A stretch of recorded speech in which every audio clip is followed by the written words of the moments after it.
I've lived abroad now for about 23 years, 24 years. When you start living away, even if you had people that were your best friends, when you come back, it's never the same. It's true. When you go away, you start having to make new friends, totally new friends.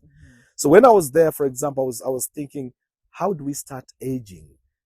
There's a loneliness that comes with old age, a loneliness that only the person living it can understand it. I wouldn't allow myself to do that, not with the kind of experiences and exposures I've had.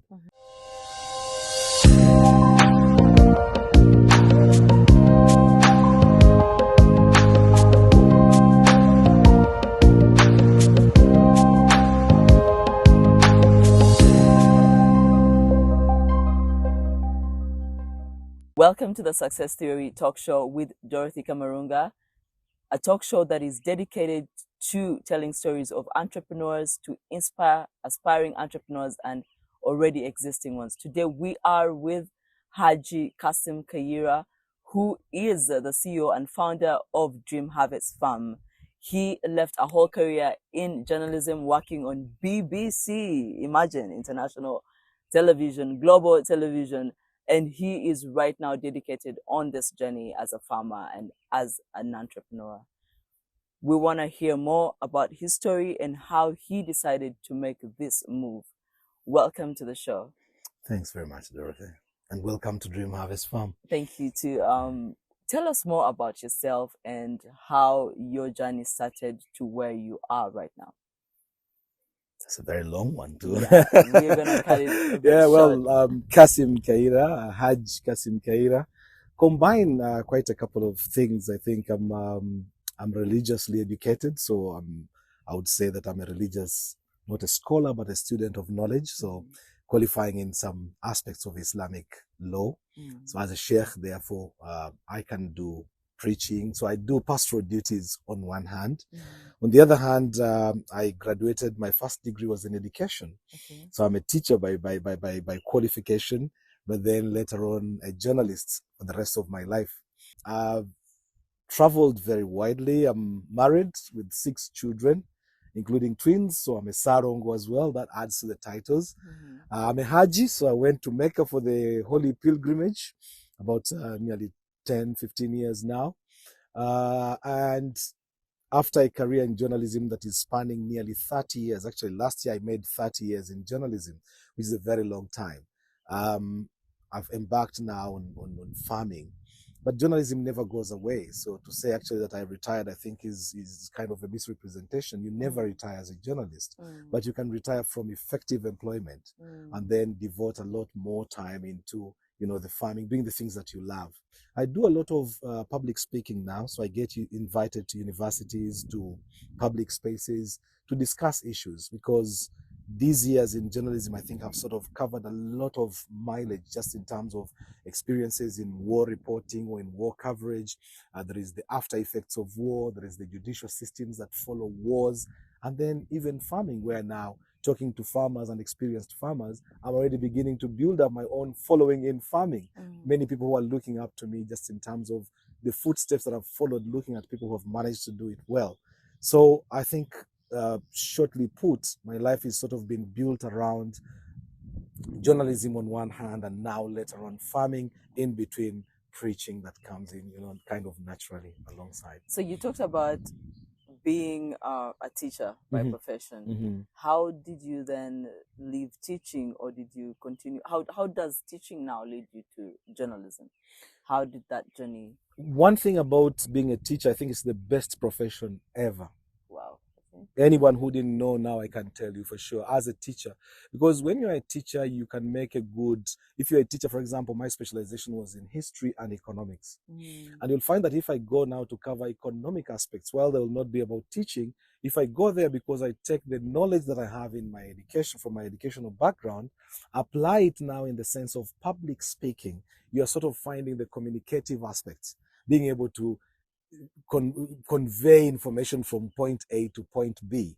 As a teacher, the way you approach this will be different to, say, a person who is just an economist, talking about all these economic figures that might be difficult for a normal lay person to sort of understand. So that's where the teaching sort of comes in. But even while I was in education, I was still very devoted. I liked media. At university, for example, I was Minister of Information while being in the education department. Oh. This would have been for someone in mass communication. So would you say that's where your interest sparked? It was already, I mean, journalism was already there. I wrote the first university newspaper called The Comet. So it was already there. The journalism was there. And my dream actually initially had been either to be a journalist or to be a lawyer. So by the time I did my Form 6, Senior 6, I got better points than journalism, but less points than law.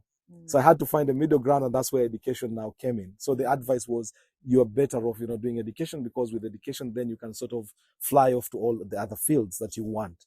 And it so happened that after graduating, I was only actually doing teaching as a part-timer, as they just did a bit of teaching as a part-timer, very briefly, because once journalism picked up, opportunity came in that I went to a Rwanda that had just come out of war. There was a huge human resource gap. Some of the best brains had either been killed, they had fled the country, or they were in prison. So that left now rebuilding a country that has just come out of war meant that all sectors were sort of hungry for new people. And we had just finished university, so we were fresh with all this kind of motivation, the urge, the drive, get in there, and it was quick to even rise. So you find that Rwanda is one of those few places, especially on the continent, where you'll find a very young, dynamic sort of labor force within the public sector. You don't have very old guys who have been in jobs forever, because you had that particular situation with the genocides, and then what happened thereafter, many people fleeing, others ending up in prison. So you have now a cream of young people, and so I ended up being that part of that breed. Got training so quickly, and therefore I converted very quickly from being the teacher that I thought I would be. I never thought actually I would be fully in teaching. Probably I would have taught, but then I would definitely have gone out for shuguri somewhere else. So it ended up, journalism now came in and settled in, coming at the right time. There's a huge need for storytelling. And then we get baptized almost into the fire of news, because this is, the genocide against the Tutsi has just ended. And then you have the war crossing into Congo. Because I just joined, and a short while now, Rwanda decides to go into Congo to bring back the refugees, nearly 2 million who are in refugee camps just across the border. And this is how I get immersed into this situation. 1997, 1998, an insurgency breaks out in Rwanda of the former troops who are now trying to come back to Rwanda. End up going now into covering that. Rwanda goes for Mobutu as well as Uganda. They go 1997. I'm in the thick of that. So as a young person who was still very fully motivated, this was the time that just drove me straight into the heart of things. And therefore, you start building the experience, you start building. It's like really, that's why I said it was like a baptism in fire. There was no time to allow yourself to cool down. It was, you learned running. And, that was luck. It happened very well, that then it opened up opportunities now for me to sort of decide this was where I was meant to be. And naturally, it just comes automatically. So would you say journalism is in your DNA? It's a calling. It's there. Calling. It's there. In your DNA. Yeah. Rwanda gave you the space, the place and the platform to begin your journalism career. What happened now when you left Rwanda? How do you find yourself in BBC, and how do you find yourself here now doing farming at Dream Harvest? Yeah. Rwanda had laid the foundation, like you said. And part of what we did, that's why I said it was really like heavy stuff. So you're going into the genocide stuff and how heavy it is, and then the post-conflict judicial systems. How do you start now dealing with, the hundreds of thousands of women who are victims of rapes, of genocide rape? How do you deal with the children that are born out of that? How do you deal with the justice that has to be imparted, to be seen as justice being given to the millions, to the hundreds of thousands that were injured during that?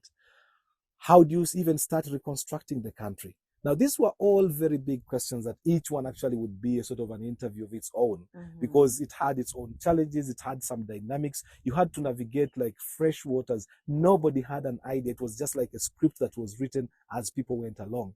Nobody would have thought that what happened would happen in the way that it happened. And by the time it ended, opening up those opportunities. But this was now, for someone who was taking in a lot of information, a very good platform.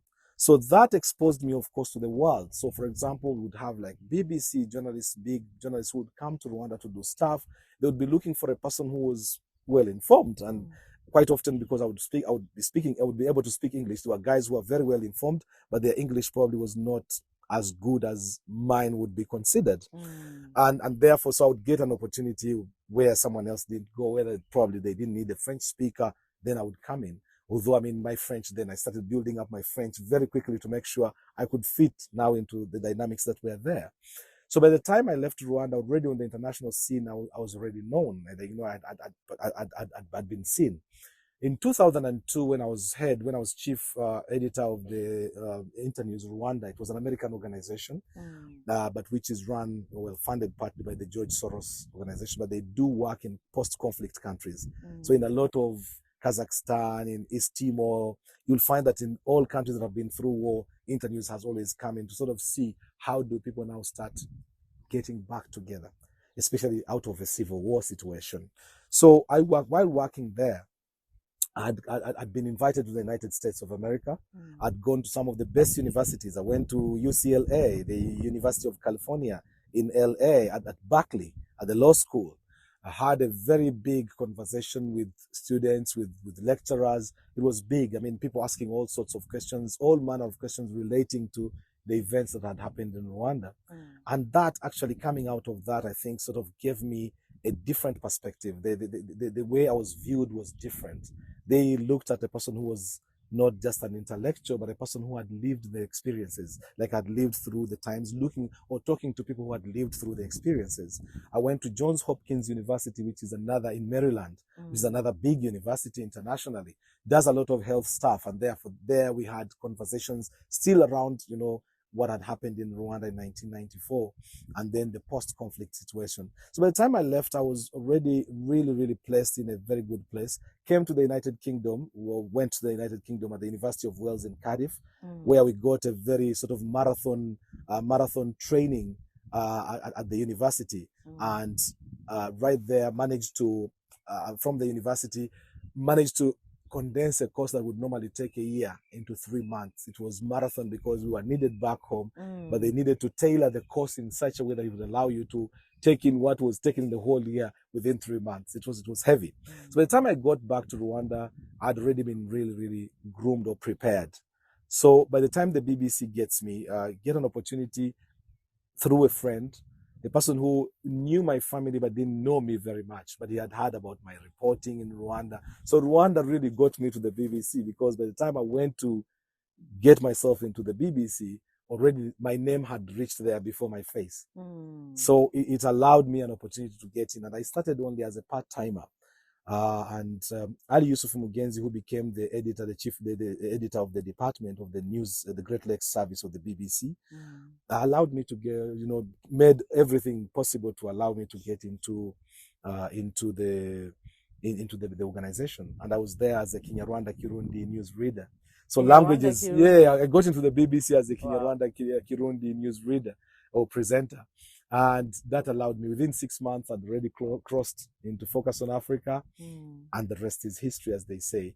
So the BBC now came in to already find a person who had been combat hardened, but now I needed to be journalistically hardened. And so the BBC provided a lot of that, you know, the ethics, the aesthetics, the aspects of coverage of news, the issues of integrity, the issues of objectivity, things that I actually try as much as possible to live up to. Not always easy, but always something that I try to and endeavor to live up to. So someone in the audience would be asking, why would he leave BBC to come back to Uganda and start a farm? Farming, I think, has been in my blood, but farming in a different perspective. Not that my parents were farmers, no. My parents, my dad was a long-distance truck driver and a very good herbalist. Actually, I think I would struggle to find a herbalist I would place on his stage, at his level. And this is not because he's my dad, but it's because having now gone around and seeing how the herbal sector now is sort of picked up very hugely, especially like in Uganda. I look at the quality of the herbalists that we have, and I look at my dad, and his experience and the manner of how far he would travel. He would go to Congo, he would be in Tanzania, he would be in Rwanda, he would be in Uganda, and he would gather herbs from all these places. So his kind of concoctions were really, really unique and different. And I feel sad that I never had the opportunity to sort of learn that from him. That's one regret that I have in life about my interactions with him, that I never took it up. But so you have a dad who was more traveler. Then my mom was a businesswoman. She ran a restaurant. We owned the restaurant for more than 40 years. For More 40, than 40 yeah, years. more than 40 years. Pasonic Restaurant, anyone who has been through the Antonde watching your program will know. Pasonic Restaurant was there like for ages. And I grew up in the restaurant. So I did the cooking. I learned, I would be either the cashier there or I would be in the kitchen being busy or talking to customers, doing PR. And this is a restaurant because of how long it has been there. It had some of the, we had some like very important, very big guests. People that I cannot even like mention because at the time when, for example, the President Museveni had just come to power, the Antonde was the capital. I mean, Rushere and Rwachitra have become big. They were almost non-existent as centers then. The Antonde was the place. So if the president, for example, was coming to the country, he would, all the soldiers, all the guys would be sleeping in the Antonde. So we would have all these big names that you can think about in government, at least from the past, people that would be there.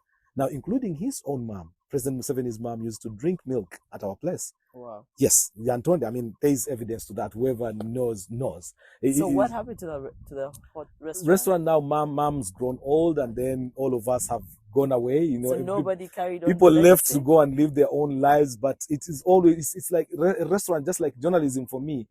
A restaurant and food are almost a calling as well. So I know it's a matter of time. Yeah. There's a restaurant in the making somewhere. There is a restaurant in the making. And my mom, I think, would love. I actually want to do a few programs with my mom, cooking with my mom. And just because now she can cook from home, she's getting weak, but she's still the person who knows. If you know how to cook, you know how to cook. So the restaurant was there. It paid our school fees, all of us. I mean, it's food for me. Food has a blessing in it because you'll eat, you'll sell, you'll give to people for free, and still you'll still be back in business tomorrow. That doesn't happen with a lot of business out there. So coming from that sort of background with the parents who were there, it was a different world altogether. Yeah. So you feel like... So the farming now came naturally because I was looking at it and I'm thinking, I would love to farm, but not like older people, like the older generations did. How can I do farming in a way that doesn't really... Because now for a farmer, you would even struggle to find time to do an interview like this in traditional farming. Because they now be in the gardens and it's hard work. People come back and they drink a whole jug of, of porridge or whatever. When you've gone through that, but now things have changed. Yeah, things have really changed that you can actually be here, go to town, do stuff, do your own online, create content. Now farming is suddenly interesting. You can talk to people without necessarily being with them.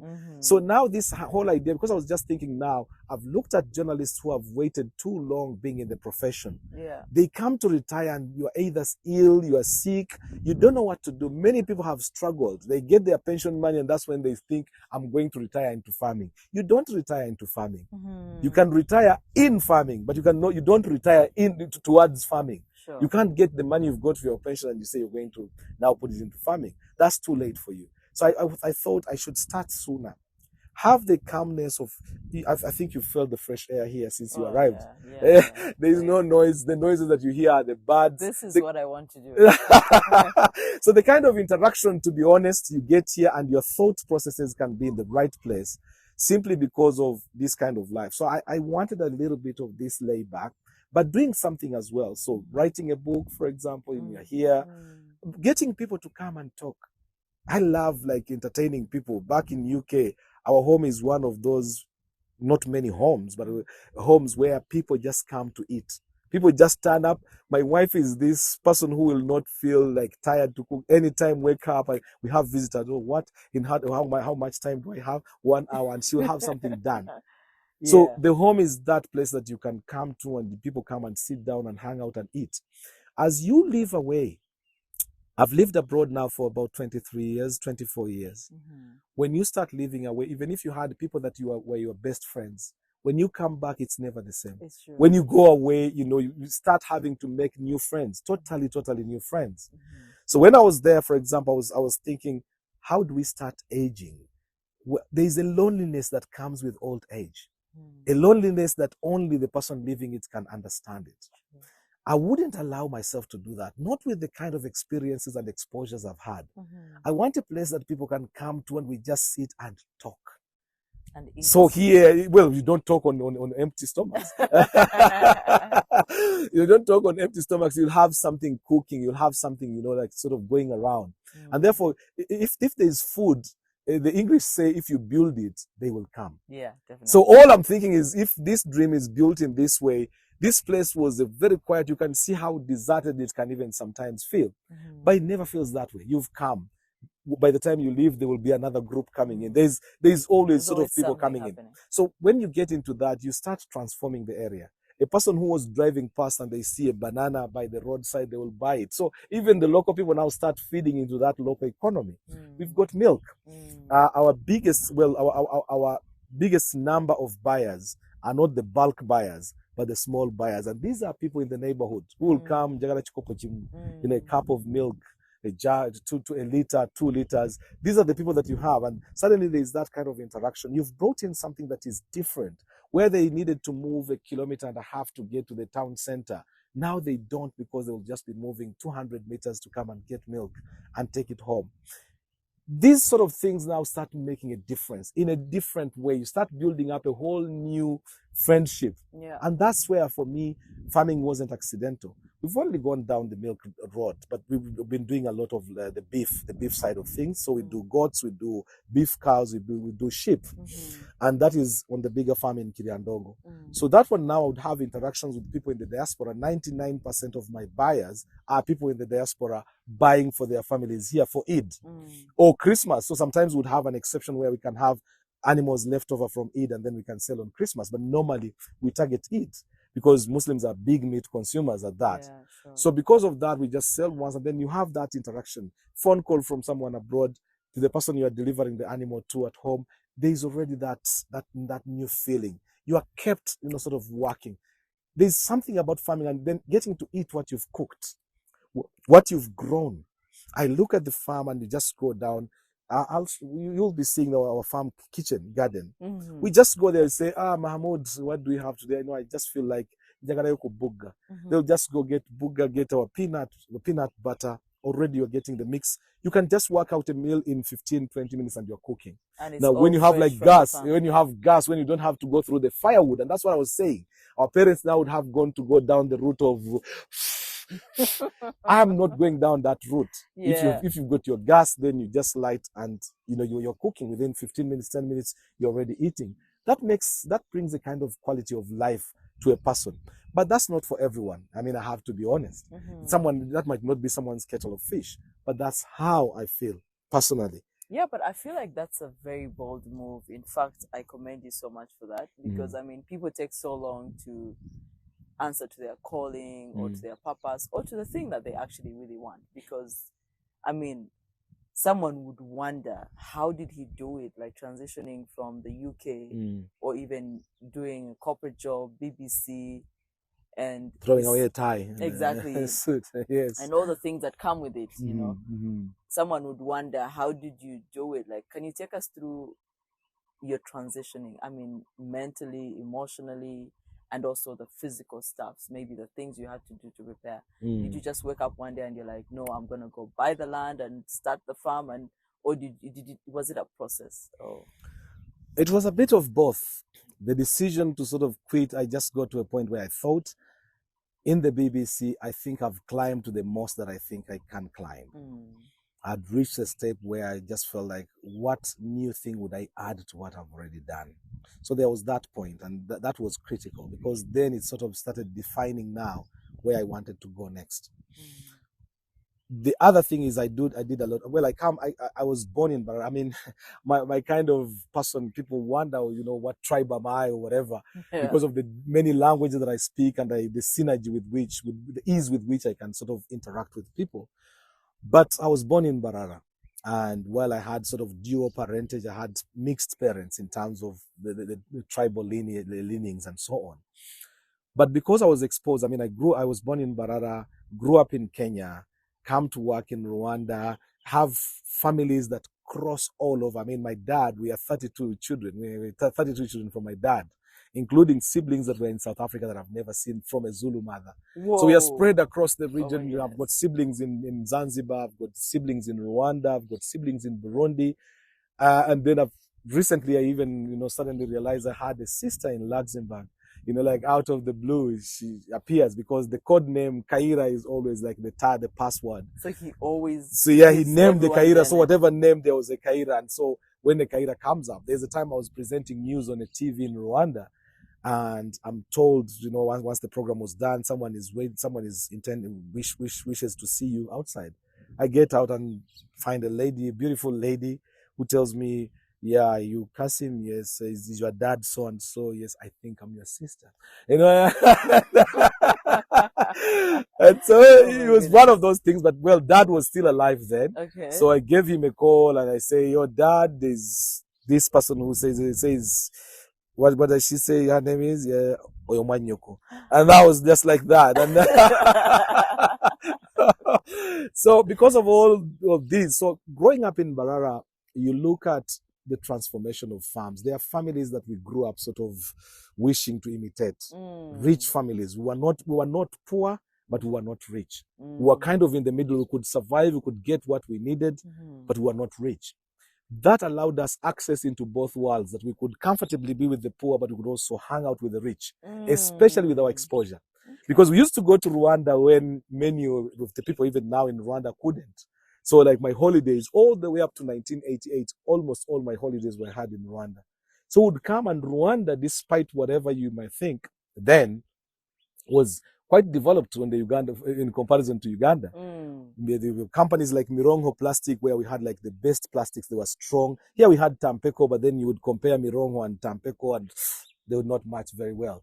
We'd get lots of very good second-hand clothes in Rwanda than we would get in Uganda. So you'd come back and you look different, but also the ability to travel, that you could go across the borders. So you'd come with a different perspective. People would gather around you to just hear the stories from all these different places.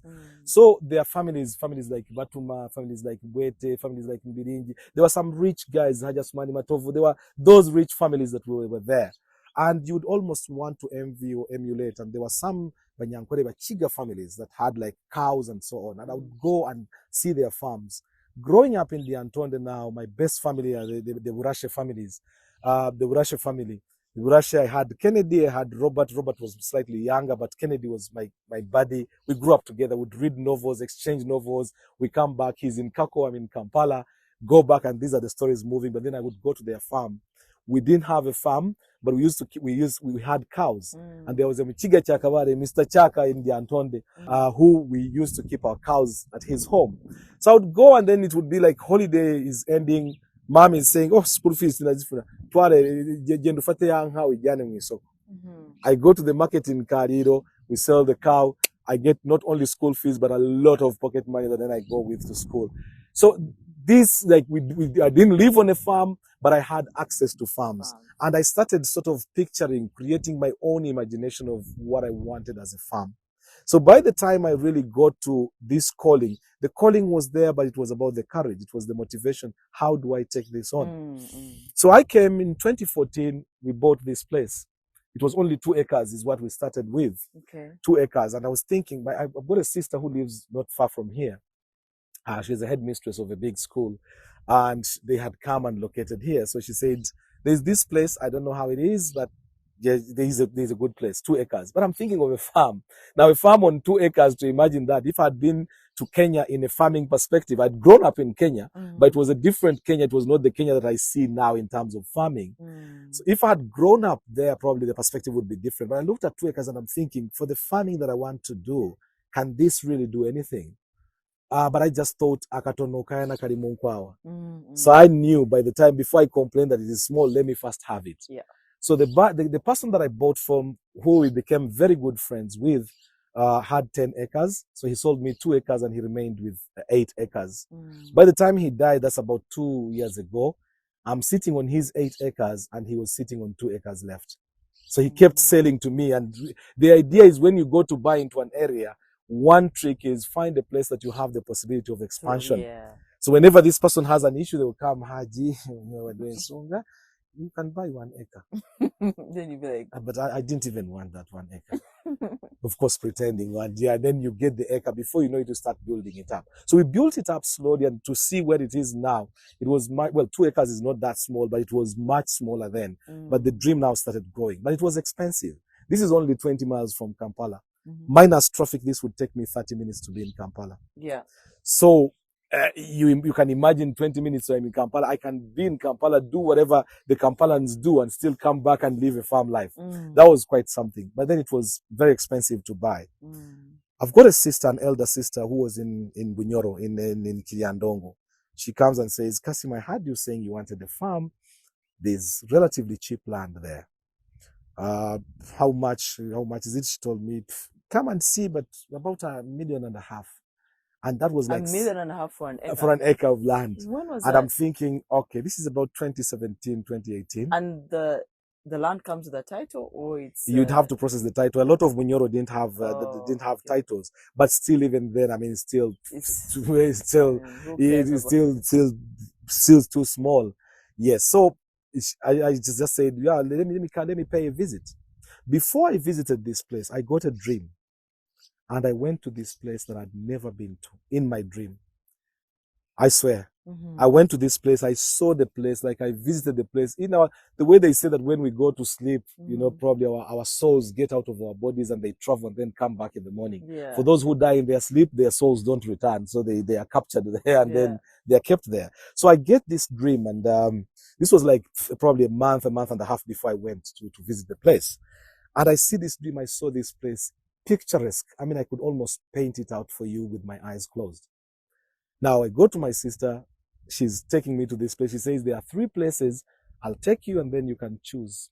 She gives me her son and we go to check out this place. The first place he took me to is exactly the place the way I had seen it in my dream. Wow. Exactly.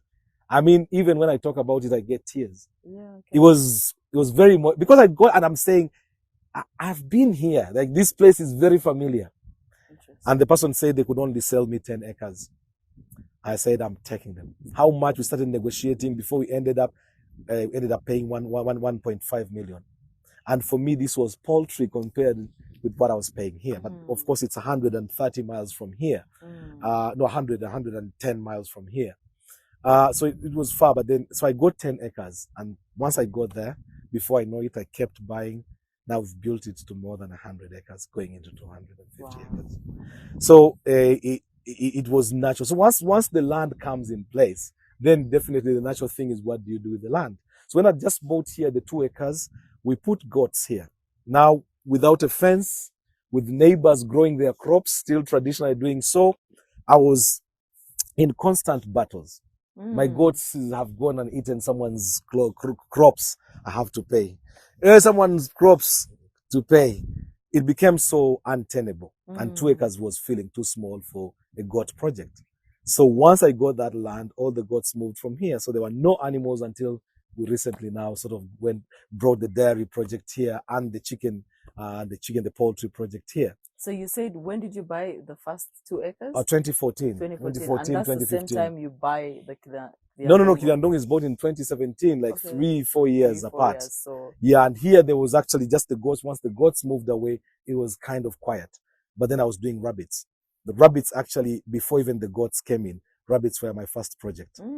So everybody, I mean, if you get to the town and you want to know this farm, few people will know Dream Harvest Farm, but everybody knows Kufamu Yogumi. But do the local people actually buy the rabbits? Like, do they eat it? Not really, but they were outgrowers. I've got some outgrowers now, people I gave rabbits to, who are now, who bring me the rabbits. Because now I find that now, for example, we've emptied our rabbit house, totally emptied, because we are trying to rejuvenate it, want to update it. Because now we want to get on a bigger stage. UNBSC has been involved, trying to get certification so that we can be, because we are now doing value addition. And that's like doing rabbit samosas, rabbit spring rolls, rabbit sausages. And who is eating the samosas? They are on order. They're on order because I have a social media presence. I mean, so you get people who have like birthday parties and they say, I need this. So I'll work to order. So you only... I'll do, yes. But now that I'm settling back on the farm, that's why we are doing the upgrades. We want to do the upgrades. We are putting a slaughterhouse. Mm-hmm. All of that now will allow us now to be able to do it and package them and be able to get them into supermarkets. 2 supermarkets have approached us and they are interested. Again, because of the TikTok now, because I've appeared so much on farming videos and someone would want to be associated with you. So 2 supermarkets have reached out and we are trying to see now how we can fill the orders. But that means now we need to first of all go back, get the numbers. I need to get all my outgrowers now alerted to the fact that now business is up and running again, and then we can start doing that. So in a nutshell, you would say that you've taken about maybe 10 years to grow the farm. Yeah, where it is 2015, right yes, 2015 and is it when was I like came a back. slow. Oh, very slow, and You then because you are away, I'm away. It's not you're like away, so you do you're thing doing at one a thing, and time. then you get on the plane, get back, it gets down, then you come back, you have to restart again. That's the issue of being away. It's a very painful thing, and I'm sure many people in the diaspora can relate very well. You come in excitedly, you do stuff, you think you have established, you get onto that plane, and the workers know it. Where you've just left is where everything starts going down. You are away 6 months, probably a year, because you can only get your leave once, and then you come back and you have to start all over again. Many people have had to do that 4, 5, 6, 7 times, and you don't give up because of the passion. I didn't have to do that. So the decision to now finally come has been informed by that, because I just thought I've got to put my foot down. And the moment I did, the difference suddenly started. So appearing. that's what that challenge is what made you. That put was your like the foot down. driving force. Yes, That's what made you put in the resignation letter. Absolutely. Just say because when I left the BBC, I came. I got a soft landing. That's one thing I shouldn't probably not mention, because when you have someone here, it's from BBC to here. No, there was a transition and a very nice one. And on a sad note, because this very week the last week that we just finished, the person who helped me get into Azam TV from BBC passed away. He was a very good friend. We worked with him in the BBC. He got a job with Azam TV. Azam TV is based in Tanzania. Yes. They're the owners of the Azam with flour and all the Azam products. Mm. So very rich guys, and the amount of money was they were paying. This guy got paid and he just thought, I can't stay in London. He boarded the next plane out, went to Tanzania, and then he heard that Kasim was just deciding to quit, because I decided to quit even without Azam. I was that desperate. I just wanted to get down to farming. But then God has plans. God is saying, yes, you want to go, but you need the means to go and be able to establish yourself. Otherwise, I mean, you'd struggle. Absolutely. So this guy calls me and says, Kasim, nimesikia unataka kuondoka BBC. Is there a chance Azam TV is trying to make inroads in Uganda? You would be the perfect person to do it for them. I said, yes. So he said he went to the CEO, who we had worked with in the BBC again many years before. And he had left and went to Tanzania, became the head of Tanzania Broadcasting Corporation, and then Azam got him as a CEO. So he's the one now who dragged off Charles Hillary and took him to Tanzania. Charles Hillary says, Kasim, it's about time. So it is the first job that I've ever done that I was asked, how much do I want to be paid? I've never had that. Like, you go into jobs where it's already been tailored. So I ran back to Charles. Hi, Charles. Vipi mzee, hujambo? These guys have asked me how much I want to be paid. He said, yeah, that's normal. These are rich guys. Said, now you just get your London salary, maybe do it times 2, or add something, add a house, add a car, and hear what they will say. You have nothing to lose. Email to the boss. Boss goes quiet 1 day, 2 days. I'm thinking, did I ask for too much? Did I just change my mind? I don't want to lose this. After all, I'm leaving. Okay. 2 days, and I was saying, now, Kasim, calm down. Yeah, you can't show that you're so much, like in this need. Yeah. So 2 days later, I says, oh, Kasim, I'm sorry. I've been too busy, but your request has been accepted. I just felt like this can't be true.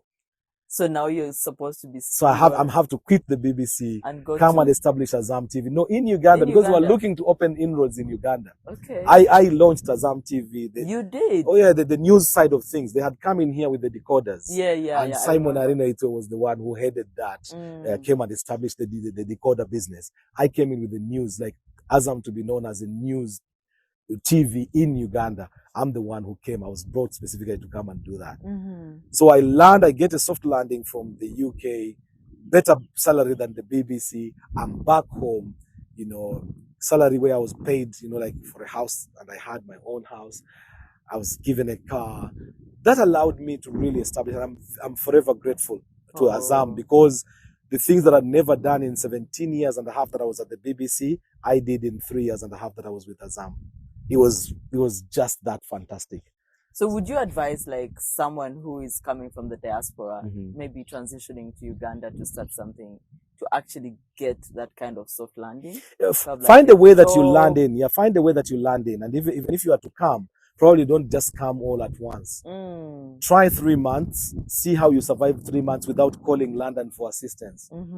Push it to 6 months. If you actually, anybody who is abroad, if you can survive 6 months in Uganda without ringing the alarm bells, you are fine. Okay. Anybody who can survive 6 months, six months in Uganda would have sold your sneakers. You see how they know people who come from abroad. They look at you, come with the nice sneakers.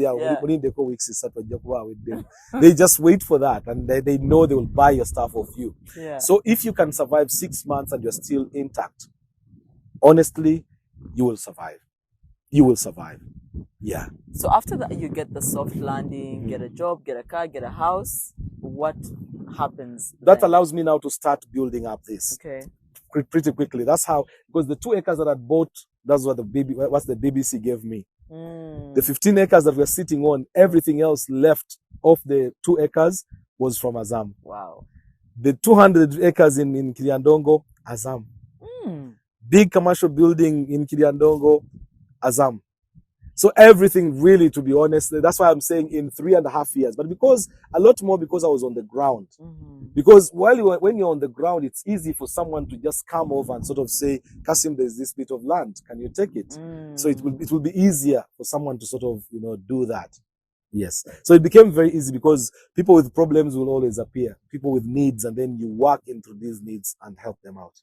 Well, what would you say inspires you? What inspires you to do what you do?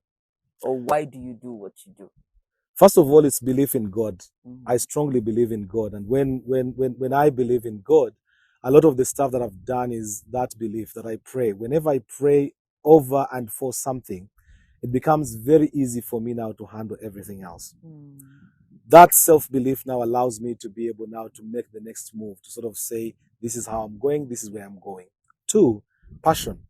For everything that I've done, I've given it my whole. Everything. I mean, if it is restaurant, someone will tell you. You get to the restaurant and the waiter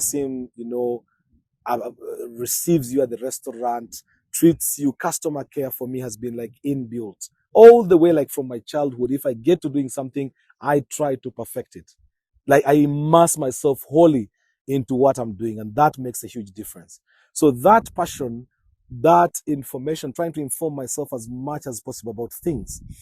In the restaurant business, for example, someone has ordered for something.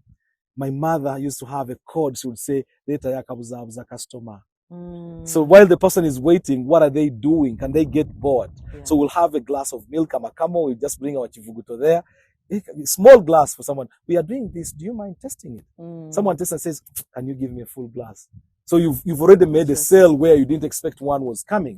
There could be something like a different food, a snack that someone is holding on to while they're waiting for the food. So that would come in. So a lot of passion, but also trying to learn. And I'm not fearful when I go into something, because I go in wholeheartedly. Whatever the troubles, all of this that you're seeing, it has not come easy. There are times you'll get to a point and you hold your hands in your head and you cry. But you cry and then you lift yourself up, you dust up and move on. And that is very crucial, that you are not losing the focus. I will cry because I'm human, let the tears come down. I need that moment to cry. But then beyond the crying, what happens? Lift yourself up, dust up, move on. And that has allowed me to sort of reach goals that I've never thought. There are times when you feel like you've been hard pressed, but you get to a point where you feel, oh, this has been achieved in a good way. Now I can move on. And that has existed, continuously. Through hearing and you sharing your story, I really get to know that you've been such a fortunate person in the journey of your life. But like any life that you must live, we all face challenges. What do you feel has been some of the most challenging things, and how have you found solutions to your challenges? Most of the challenge, in life there are challenges, and you can never live a life without challenges. That's the truth. But I don't think I've come across a challenge that I would say stopped my life, stopped my ability to move on. And I thank God for that. And I think it's more to do again with the strength in belief in God.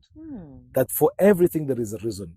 Even if I'm trying something and it doesn't happen, I say to myself, God is telling me it's not yet time, but probably keep trying. I'll try like 3 times before I honestly think God is telling me this is not happening. So the belief in God, I think, has been fundamentally standing there very strongly as an element within my life. That belief is before I do anything, I'll go on the mat and I say, God, this is what I'm thinking. I don't know what is there. I don't know what's the other side, but I would want to get there. And I know it's you that will get me there. Give me the courage to feel that if it is doable, allow me to feel the energy to push on. But if it's not, then please take away this energy, take away this morale so that then the energy is diverted elsewhere so that, like I don't waste a lot of time on this. So that has been really like the guiding principle. Challenges that are there, it's finances. For example, now this farm, I would want to get it to a particular level, but then you get inhibited by finances. Finances where even people go to banks, you'll find agricultural credit fund that is there that some farmers can access. I cannot access it because I'm Muslim and I cannot take interest. So I cannot take a loan because the loan has an interest, and that is haram for me. I would rather go it slowly, but go the hard way, but make sure I get halal money. So that has been a big impediment. There's a time I had a friend who was the president of the African Development Bank, Dr. Donald Kaberuka. We knew each other from Rwanda when he was Minister of Finance, and I was head of the TV news there. And I go to Donald and say, Dr. Donald, I'm stuck. This is what I want to do. He says, Kasim, I know friends. I've got friends in Uganda Development Corporation. All it takes is a phone call away and you'll get the money. And I'm thinking to myself, that is money that comes with interest.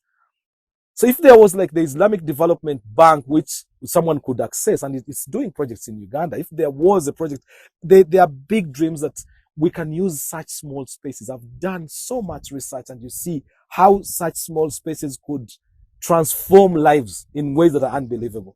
But you get inhibited by the funds, and therefore you have to move slowly. So the biggest challenge to anybody, just like to me, is the lack of access to funds. That even in situations where you think accessibility could have been there, the impediment of interest now gets in the way. I cannot take money that has interest.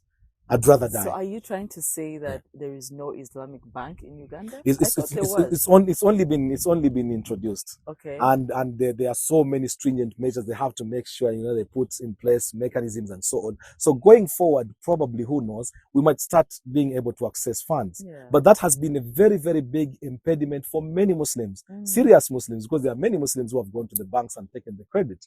But a serious Muslim who knows this is like declaring war with God if you go into interest.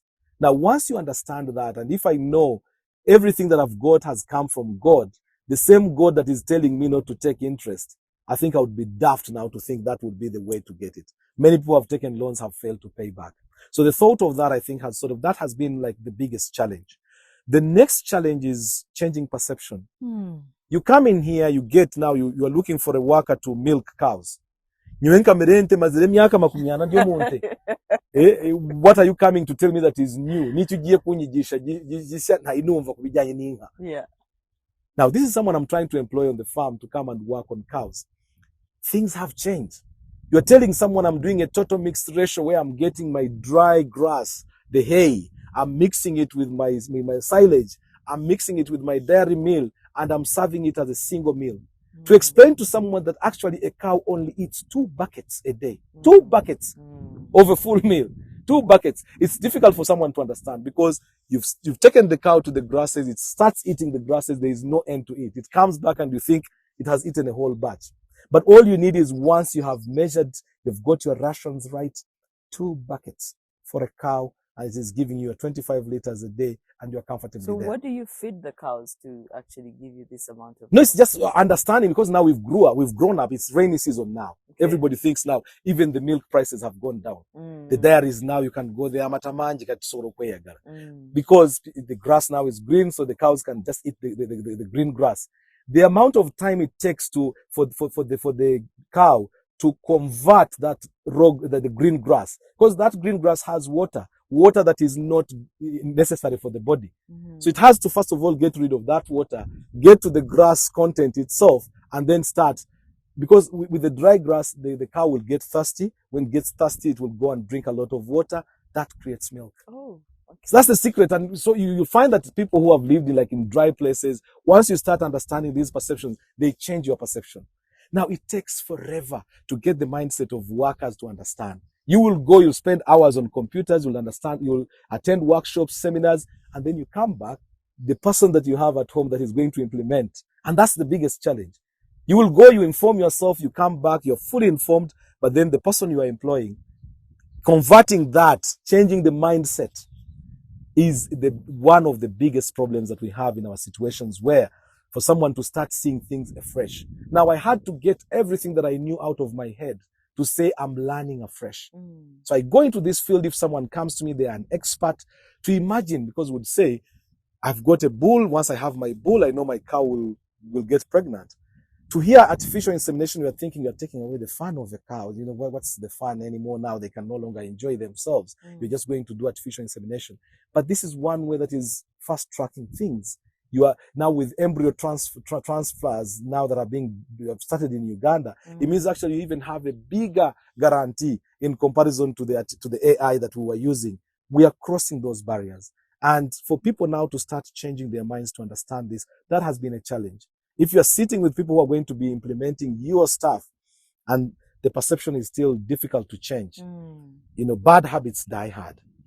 It's difficult to just change, to teach an old dog new habits, new tricks, because it is used to that, and that's the mindset. So that has been really one of the biggest challenges that I've faced, and that is mindset. So finances, mindset. And then suddenly I've realized, I was thinking I didn't have enough land.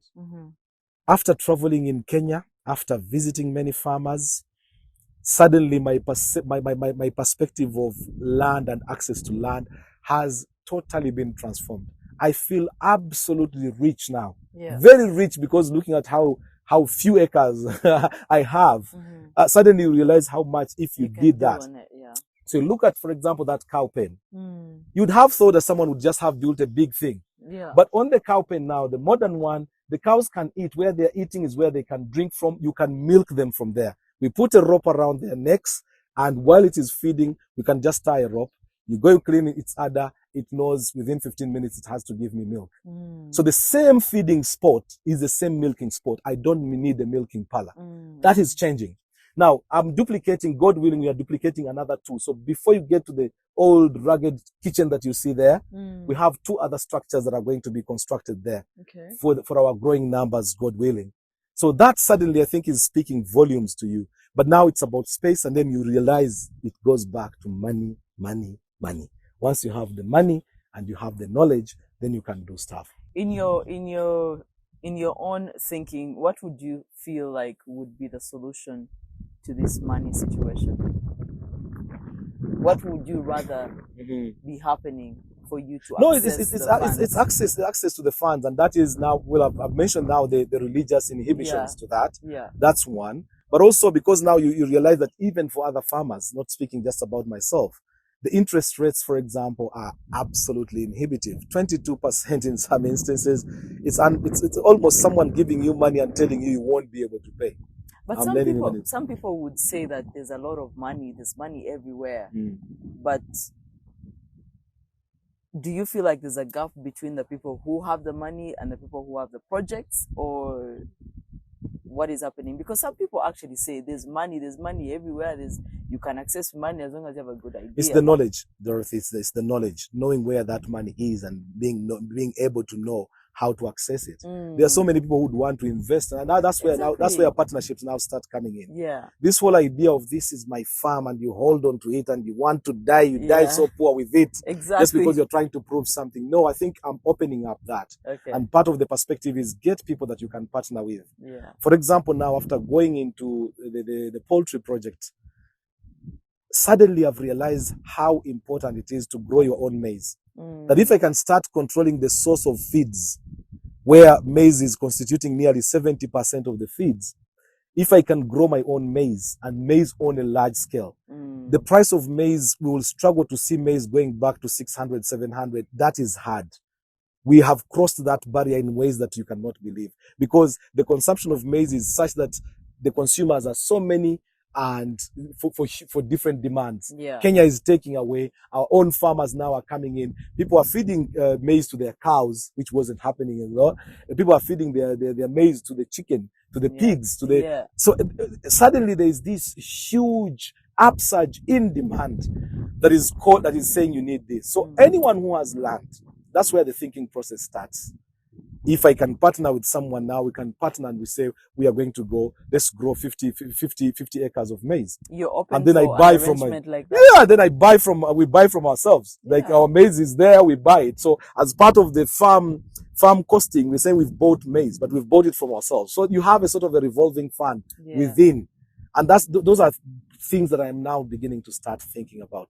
I didn't think about them before. I think that's a good idea. Then that's definitely now a way to start thinking. If I've got land where I can grow the maize, I'm running my farm, this is my farm. If I'm partnering with someone in maize growing, let's partner in the maize growing. Yeah. If they can get their share of the money, my share now turns into what I bring here. I buy their share as well because it comes on here, but it guarantees that I've got the fees that I need to be able to run what I'm running. As an entrepreneur, we all face rejection at one point in time, whether you're looking for partners or buyers or even, at every level. Have you faced rejection, or how do you deal with it if you face it? I don't think I've faced rejection because I haven't gone out looking for the partners. Okay. In a situation where I wanted partners, I had identified friends. I identify friends that I say, I'm looking for, this is what I'm intending to do.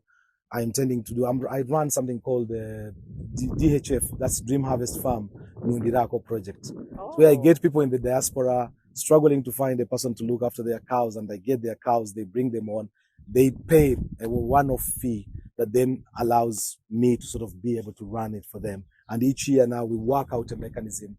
This year you get the calf, next year I get the calf. Your cows remain there. After 3 years you can opt out. After 6 years we have to review and decide whether we want to continue with this relationship. So I identify people that are there. And I think my biggest strength has been my wife. Yeah, she's the one person who has believed me in nearly everything. Even where she didn't know. She has no relationship with farming.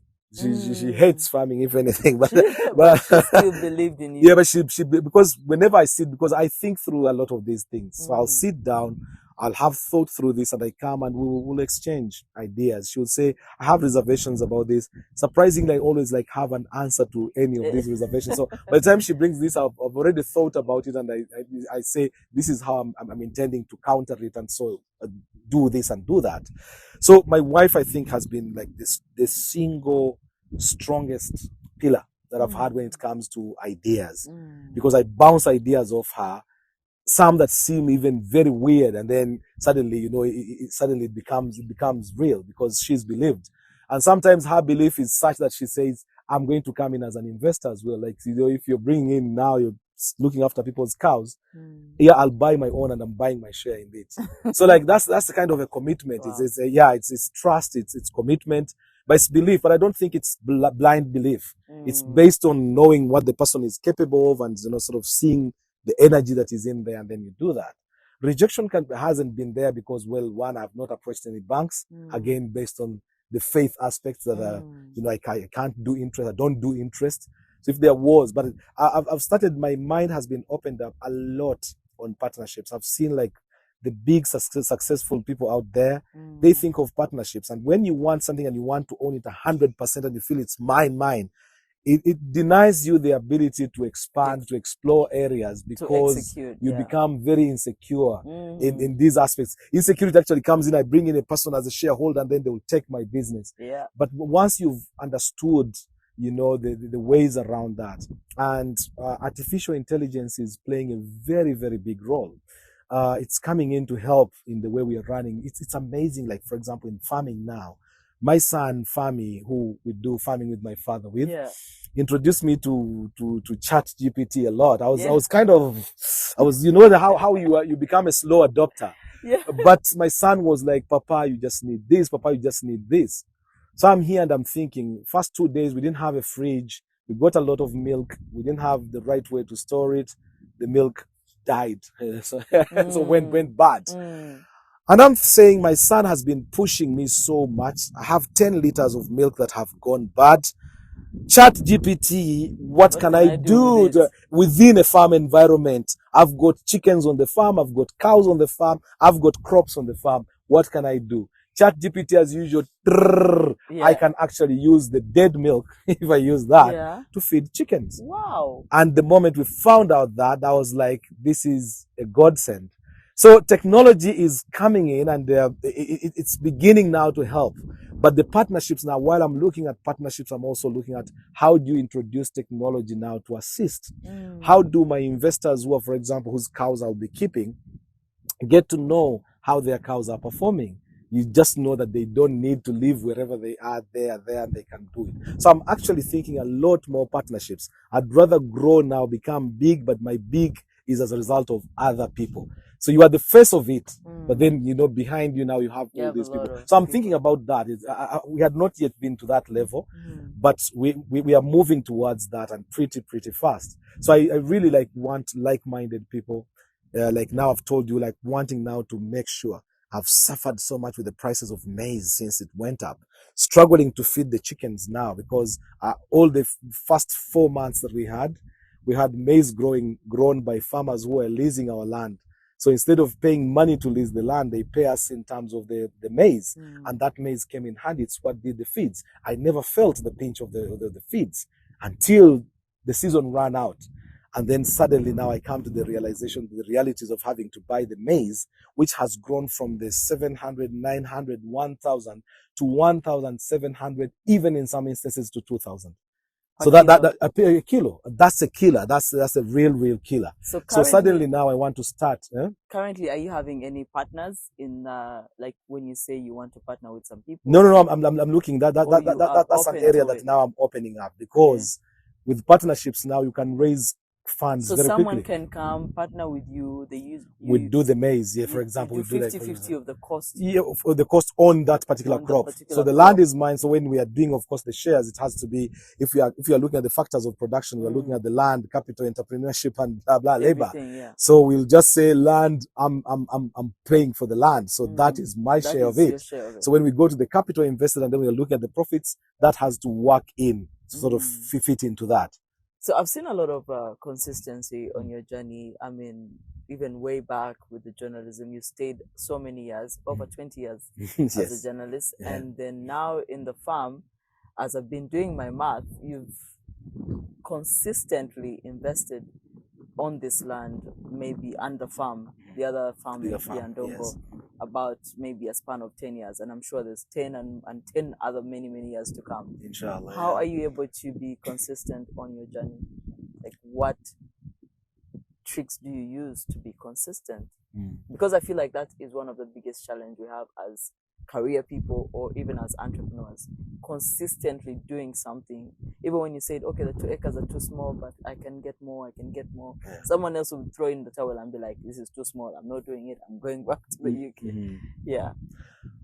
Consistency on my part, I think, has come in from, again, doing a lot of research before. Then the issue of self-belief again, but also innovating while going on. It's not like consistency has been, I've decided I'm doing this and that's the course I'm taking. You just keep evaluating. So as you take 2 steps, by the 3rd step, you're sort of looking, am I doing it right? If it's not happening, what's not happening? Take a quick break, look in, then see how to proceed. And that's why, for example, now I've realized I've got that much land in Kiriandongo. And I'm thinking, for me to ever be able to effectively utilize this land, it might take me forever. Yet if I get partnerships that do not have to be long, they can be short, depending on, they might even be crop based or whatever.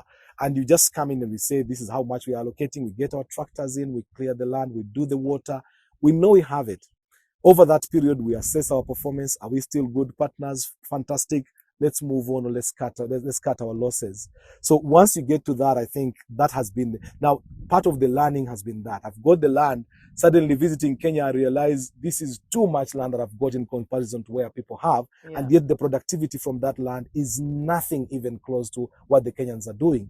So how do I do it effectively? And you do not have all the time in the world. So for me to be able to scale up quickly, you need people. And that's where now the partnerships are beginning to come in. But I have to sit down and sort of think through, how do we do these partnerships in a way that leaves me happy, leaves them happy, makes us money, and improves the land that we are sitting on. But suddenly I'm thinking partnerships. There is no point having a huge chunk of land that you just look at and it's just bushes. You want to produce. You have access now. You have got access to the United Arab Emirates, to the Middle East. You've got access to London. I've lived there for ages. Across Europe, I've got contacts nearly everywhere. United States, that's a place I'll be comfortable when I go. There are so many Ugandans who have traveled. There are so many business connections. Uganda Airlines has started flights to London. That's a direct flight. 8 hours in and your staff is there. We need to be thinking along those lines. So therefore, that's why I'm thinking, I want partnerships. There is no point in sitting, and that will keep me busy. That will stop me from going there, because then as part of that, labor has to be paid, and that's my labor. I need to be paid to stay on there to make sure I supervise. And presence is everything. However much you're good, if you're not around, you're not around. The kind of stuff I've had and witnessed and seen and avoided and protected against on farms just because I'm around, unbelievable. Priceless. You cannot put a price tag to that. That presence is really a game changer. What is your why? Why do you do what you do? It's the love, it's the passion, it's the belief. Because when I feel like I want something, I want to be able to get it. Whatever it takes probably might be too huge a price to pay. But I'll give it my everything, I'll give it my all. But the thing is, for whatever I've had something about it. There is an emotional attachment. It's a business decision, but there is an emotional attachment to it. When I get to farming, just the idea of sitting down, looking at the cows, going down to feed in the morning, coming back in the evening with that sunset, and you're sat with your cup of tea, nothing can compare with that. So the moment I imagine that, whenever I imagine, actually for me, the other idea is imagination. When I imagine, I try to put into practice. How do I see it? Until that image comes, until someone captures that image of me sat looking at the sunset with the cows in there, I'm not satisfied. So it's imagination, it's passion, it's the zeal to deliver, putting my all, my energies in that, and then putting all of that in the hands of God once I've done my bit. What do you want to be remembered for, like your legacy? Well, I'll leave it to them to remember, because I won't be there to know. What would be the picture you have in your imagination? Like, you are good at imagining, so what is it? Yeah, but only imagination can go so far. Once you're gone, you're gone. And what would you want to, like, when people hear Haji Kasim Kaira, what should they say about you? Well, I would want to be seen as a person who touched many people's lives in different ways.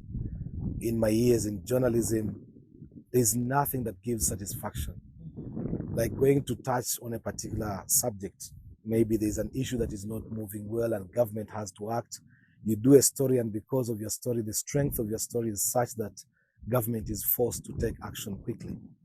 Now there's nothing as satisfying to any journalist as that. When you imagine that you've changed someone's life in one way or another, in a good way especially, that is something that you would want. And there are many people who come to me and they say, you did this, and I had no idea I had done that. That is very satisfying. That is one thing that I would wish to be remembered for. But then now that I've begun talking about, this whole idea of bringing communities together, because now you build communities by doing partnerships. So I would want to be looked at as a person as well who sort of helps to bring people together. I looked into the diaspora and I was worrying about our aging. Many of us are aging. You come back home, that's the dream. By the time you come back home, you've lost all your friends. Even your best friends are no longer your friends, not necessarily because you hate each other, but you simply don't click. You've been away, you've gone into a different set of life values as well. So I encouraged people, and I was just looking for 15 people for us to build a village, a small area where they would say Muchisiram or whatever people, they know that Muchilandana. And I was looking for people, like-minded people with whom we could create a village. We ended up buying 42 acres in PG on just after Mpambide, and that's where London Village, it's a place called London Village now. We have 137 families building up in a place there. No and way. I was the brain behind it. I got the idea, brought it up and running. The families. People are beginning. No, we've already allocated the plots. Okay. And people are beginning now to build us this. But we've bought 42 acres. We put roads. We put, like, all plots have been allocated. It's a village, and it's already known as London Village. So when you get to Bubule there and you ask for London Village, there's Castellina, that's the petrol station. From there, you just ask anyone, Dwaraku London Village. It's just 1 mile inside, and we have 7 hills that we bought, and so it's 42 acres partitioned on 7 hills, everybody looking at each other. And the master plan is such that we should have the mosque as the centerpiece, and the shopping area, and then people living away. 137 families, all in the diaspora. I mean, so that's quite something. That is being able to bring people together. And then I got another group of people, about 20 of us. We bought some land again in Kilyandongo. We are trying to come up with a business idea. Again, looking for partners now to sort of push in. But that is now that's the business side. This one was just residential, so it's not business. But this one is commercial. And then I'm now divulging now into these partnerships that I'm thinking. Because suddenly I've realized with partnerships, you can raise funds quite quickly, and then you can do stuff, because you end up somewhere that would have taken you a month to do because you're building up your funds. You have the funds quickly, you do it, and then you can start looking to something else. So that's how I would love to be remembered. And as a person, I'm a believer in God, because everything I've done, and this is really from the heart, I realized that, one, nothing happens that wasn't meant to happen. And for something that was meant to happen, nothing stops it from happening except time. So it might just be postponed, but it's a matter of time, and it will come to pass. And with that, I think that's one way that I've felt the urge, the strength to go for something. As long as I look at it and I'm thinking, this is not annoying to God. If it is about using my sweat, using my hands to work hard, I feel like I would give anything to be able to deliver on that. So I would wish to be remembered, and that's my burial place. They have already identified where I wish to be buried. You see that big tree there? If you look just behind you, just the tree that you look at straight. Yeah. The tree just straight there. Yeah, okay, that's just like this. This yes, one. the one. Yeah, at Musambia there. It's called Musambia, the tree? Yes, Musambia. Do you have any particular reason you chose that, or you're guided? I came onto this land and I was just visiting, planting, putting stuff, and I got to this place and I just thought this would be a good place to rest. Because one, it's a bit far from the main house. You don't create the inconvenience of people looking at the grave, but it's not far from it as well. But it's a place, it's one of the places I look at and I feel like if I'm resting down there, probably will be happy. You can't see anything, you had gone after all. That's interesting. So that is the place I wish to be my last resting place, and I would want, probably it will remember me as well, that whenever I'm passing there, I'm soft when I'm walking. Lest the land, the soils get angry that I've trampled on it. That's being too theological now. Oh my goodness, that's being so deep and intentional, but that's very beautiful. I mean, I wanted to know, personally, actually, I'm sure some people in the audience too, you've touched about religion and God a lot in this segment, in our talk today. And I've always been asking myself, is there a particular thing that you, your religion, is there something they teach you? Because when I look at the way you manage family and business, and there is something special, you also the ability to partner and collaborate, in a friendly and healthy manner. Is there an ingredient? Is there a dua? Is there a salah? Is there something that you learn all through your childhood or your journey that makes you be good people when it comes to family, managing businesses, creating wealth, or is there something? I think we are guided by scripture a lot of times. It goes down to the individual. It's about the person. There are particular values that you have, values of honesty, values.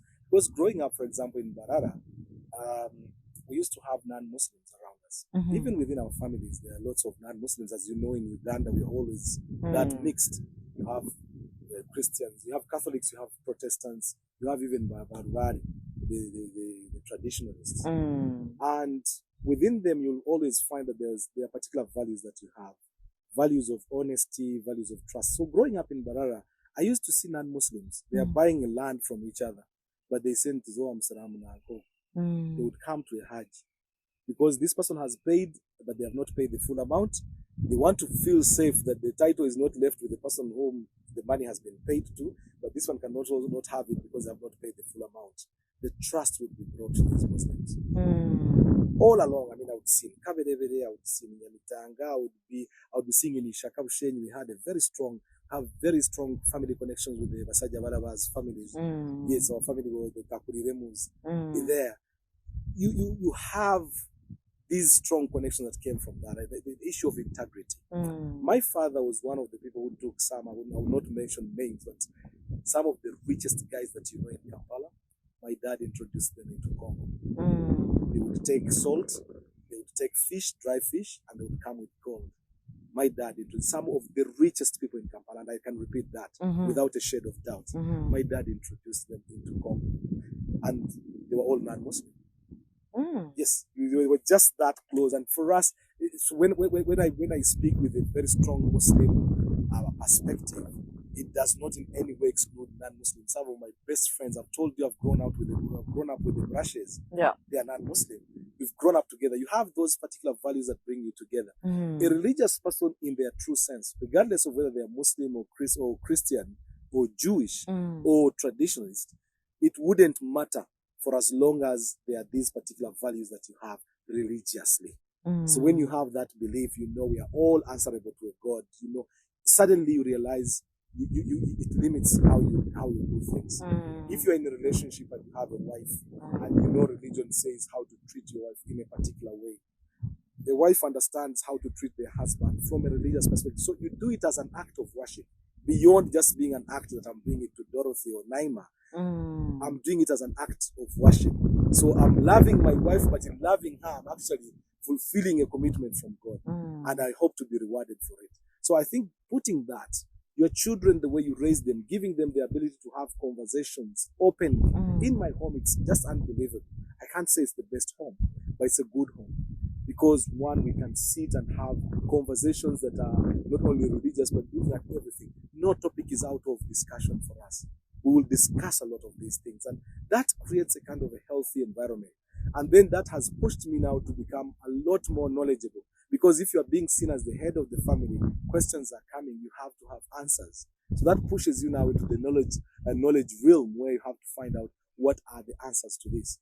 Journalism has helped a lot, but also religious knowledge has helped. So all of these things I think are guided by that, but also fundamentally fearing, because you come into this world, you have nothing.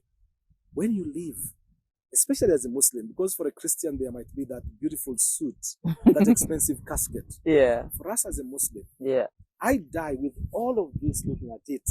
I'll be buried in 3 pairs of bed sheets. White clothes, not bed sheets, but rather white clothes. 3 sheets that I'm wrapped in. A woman, 5 sheets. Now, when you get that into perspective, you suddenly realize with everything that we are doing, with everything that you're trying to do, ultimately, if that is the end, I'd rather be humble. That really humbles you in ways that are unbelievable. When it comes to feeding people and calling on to people, there's something that is fun about, like having people around. There's nothing that is as satisfying as cooking food for someone and then you see them eating it and you see them eating it so well. Actually, as they're eating, you're the one who is getting filled up because of the manner in which they are enjoying the food. That has a psychological satisfaction that no amount of money can pay. So that's really, when you help someone who is in need and someone comes to you and you can see they are really, really in need and you help them. When they walk away and you know you have solved their problem, the kind of happiness and satisfaction you have in your heart is priceless. So it's those kinds of things, but I think it's just it narrows down to religion, but values. Values that when guided by religion, they can become very good. Wow. So Okay, I'm actually a bit speechless because I think I you love say, it. you said it so well. Like I'm like I've been asking myself this question Yeah. for so long, and I Mhm. really wanted to get an answer from someone I would feel like I can trust what they're Mhm, saying, mhm, mhm. and now I feel in a much better place. Yeah. I hope our audience feels the same way. Our next segment is the reason as to why the show was actually created. It's one of the most important segment, which is where we get to know Haji Kasim Kaira. What is your success formula? Mhm. Yeah. My success formula, well, success now hasn't been achieved yet. We are still on the way. It's work in progress. But the success formula is consistency. Consistency, consistency, consistency. The Baganda have got a saying, adiringane guru, Mm-hmm. alijjamu omukutu. Mm. That Yeah. consistency, erimu okutugatuga, and you drink with some water, you are building up a passion. The Banyarwanda have got a saying, Usha Kingha aryama nkazo. The who loves or wants cows, they must sleep like them. In other words, you have to be close to them for them to feel you. You have to understand how they feel. You have to, that is, that's the fundamental aspect that goes in there. When you want something so badly, you will do whatever it takes to get to it. The problem is with life, satisfaction is never guaranteed. Mm. When you get one thing, you want another thing. When you get one thing, you want another thing. Where does it stop? The tastes and preferences change with time. You realize you are dying so much to buy a Mercedes Benz, you buy it, and then you feel like there is now a Ranger that has come out and you would want a Ranger. Because of this insatiable appetite for things, suddenly you realize consistency is the only thing. Consistency is actually a constant. Consistency is a constant. Because if you're consistent, you might go through problems, you go down, you come up, but because you're consistent, you just go. It's a matter of you've been swerved off the road, but once you come back, you just continue where you stopped. You suddenly realize there will be distractions, but they are temporary distractions. Consistency allows you to just remain on that straight path. So actually, I would say consistency is the secret. It's consistency, consistency, consistency 3 times. Consistency, consistency, consistency. That is Haji Kasim's success formula. I want to know, like, as we come to an end of the show, our audience, people that are watching right now, what is your last message to entrepreneurs? And mostly people who are in the diaspora, who might be amidst making a move like you made, or maybe might want to start investing back home, and all the other entrepreneurs that are watching us today, what would be your message to them? The most important message to anybody watching us out there is, especially if you live in the diaspora, there are lots of dreams. Changing dreams again become very difficult to manage. You can run mad when you're abroad. First of all, you have a lot of data, so you can have access to data. It's not a problem. Yeah. Once you have data, what follows that is you're watching a lot of YouTube stories, Yeah. success stories. Millions. It happened to me a lot. From I almost snails. ran mad. Now you say at snails, you come back I and used, you use the I used to be like, You look at local oh chicken my and you hear someone goodness. has made millions from local chicken. Yeah. You see how they fade on nothing, they are sitting limited space, and you're thinking chicken next. You are there, someone says, Harwech kutunga nkente. Yeah. Entenze when you eliminate a cash cow, a cash cow. Mm. You just push the cow out and you get your cash. There's a lot of information, especially around this time. Yes. Try to narrow what you want to be. Specialize in it, as in do a lot more research in it. Above all, do something that you love. To the point that even if you make losses in it and it doesn't happen, at least you have done what you loved. That is one box ticked off. But the deeper you dig into those things and giving them time, the more it allows you. Partnerships. I've spoken about them and I'm really passionate. I hope people through your interview. I've never had this conversation. Mm. This is the first time I'm talking about it. I'm hoping that now people can start thinking outside the box. There's a whole boasting industry that goes with, I have these many acres, I have these many cows, I have these many goats. But when you look at the substance of it in terms of the business sense, does it make business sense? Why is it not possible that for a person who has 3,000 goats on their farm, they can own their own butchers and therefore be able to actually control that bit of the market? Absolutely, yeah. The issue is someone will have the goats, but they might not have the means, the acumen to sort of be able to take it to the next step. Partnerships now bring on board people that might not only bring in money, but they're also bringing in new ideas. Someone who understands butchers and does not understand how to farm. So you understand the farming, you partner up with the person, you have the butcher, from the farm to the butcher, and you have that. How about partnering with someone who has a restaurant? That now beyond getting it from the farm to the butcher, you can actually get it onto someone's plate. You're already cutting out, and middlemen will always be there, you can't take them out. But what if the more you can control that, the better you become? You become less vulnerable to the forces that come to push. And I want people abroad to start thinking very carefully. It might be your way in. That if you start with a partnership, but of course now there has to be a point of caution. As we talk about partnerships, there has to be honesty. There has to be trust. There has to be fear of God in this. Because if you have someone's money and you eat someone's money and you don't give them value, know what is coming next. You might not see it immediately, but it will come to haunt you at some point. So, for many people abroad, when you are still fighting with your brains, you are still fighting with your mind in terms of what you would want to do, I would encourage you, before probably you dip your feet into it, the safer way might be find a partnership, use it as a soft landing. Because as you build experiences, you've grown into business, you've gone with this person, you've seen how it is done, then you can now say, I'm fine now to go it alone. But once you've built it. So it might be a clever way that instead of just throwing your money, I've seen so many people that have burnt their money. I receive endless calls. Now through actually my work now, I'm becoming a consultant. And now I have to employ consultants because people are coming to me and saying, Kasim, I've seen something in you that I've not seen elsewhere. And I would like you to help me. And I say, yeah, but this is not my specialization, but I know someone who can do it. So someone wants to see my face being the face that helps to carry their dream to a particular place. But because I'm not an expert in that area, I'll have to bring an expert along and take them to that. You need to have those people that will sort of babysit you through the process of coming back home. Do not just rush. Think through it, but don't wait to start. Because many people wait to start. By the time they want to do so, they are already too ill. You are in a wheelchair, you're on dialysis, you have to move your bucket with your urine all the time.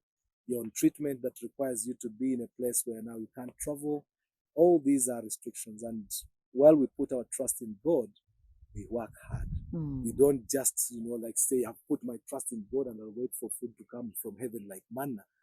God feeds the bird. The bird leaves home in the morning empty with an empty stomach. It comes back full. But what someone is not telling you is it comes back, which means it has gone somewhere. You have to go out there. You have to seek. You have to look for it. And then you come back with a full stomach. But once you've gone out and sought, do your research. Decide what you want to do and then try and concentrate on it. Relying on one thing alone might also not be the best of ideas. Look at 3 things. Look at the options lying through those 3 things. And then probably one of them will sort of come out. You'll plant the 3. 2 might fail. If this one comes out, that's you still being lucky. Where can people find you?